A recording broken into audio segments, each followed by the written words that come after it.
Bank of America has become the Bank of Americans. One of 2 households in the United States is a Bank of America customer. And doing business with Bank of America means doing business with Liam McGee. When I was going to USD, I had to work in summers and whatever, and one summer I didn't have a job, so I said, God, the Bank of America gave me a $100 scholarship. That was a lot of money in those days. Maybe they'll give me a job. So I ended up working in branches. I love the people part of it, but it was all in those days about, forms, and you had to double initial this and triple initial that, and you hardly ever talked about the customer. When I first ran the California branch system, many of the things I did were informed by my experiences as a teller back when I was a college student.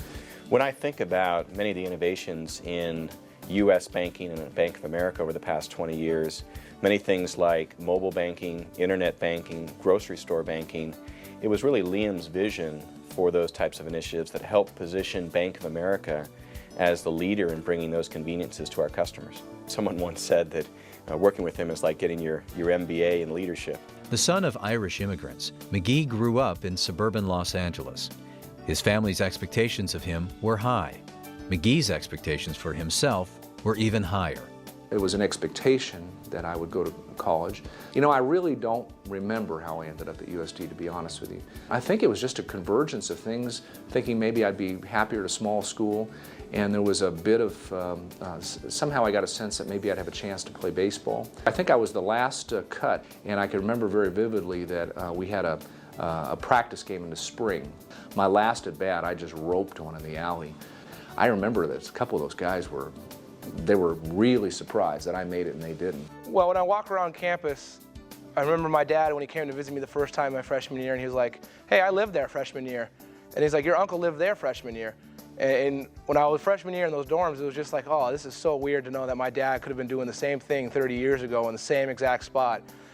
It's the people in McGee's life that drive him. People close to him. He's the father of 4, and people he's never met. McGee's community service record, that includes active leadership involvement with the Urban League and the United Way, among many others, isn't unique among top-level executives. But the passion he brings to it is. I think when you're our company and you have a mission to help people make their dreams and ambitions come true, you have to understand that not everybody has the same access to the things we do. It is an opportunity and responsibility to help people get a stake. I'm proud that in a lot of ways our company tries our best to address those things, and we have made a difference in many communities. Well, Liam's been involved in many organizations over the years, and I think the reason he chose those organizations is because of the value of the work that they do in the community. He's very much committed to helping people succeed. In many ways, his commitment to the community equals his commitment to our company. It takes more than a banker to head one of the largest banking institutions in the world. McGee challenges himself to stay abreast of happenings that seemingly have little to do with the banking industry. There's been just so much going on in our industry, mergers and acquisitions, restructuring, this whole phenomenon of customers changing how they view us and other companies. But unlike bankers in the past, I think, who got into the weeds so much, they may have lost perspective on megatrends and things that are happening, because in some sense, our business is, more than any other business in America, it has to be responsive to the trends of consumers and small business entrepreneurs. He has developed a perspective that has not only helped him to succeed, but also helped him to truly appreciate success. I observe that there is too much a focus on, what is the job I'm going to get, how much does it pay, will I be able to buy this kind of car or live in this kind of place, and I just think that's not the right way to view things. My father's choices for me to go to school were just for me to go to school. He was very open about wherever I wanted to go would be fine with me. He always supported me.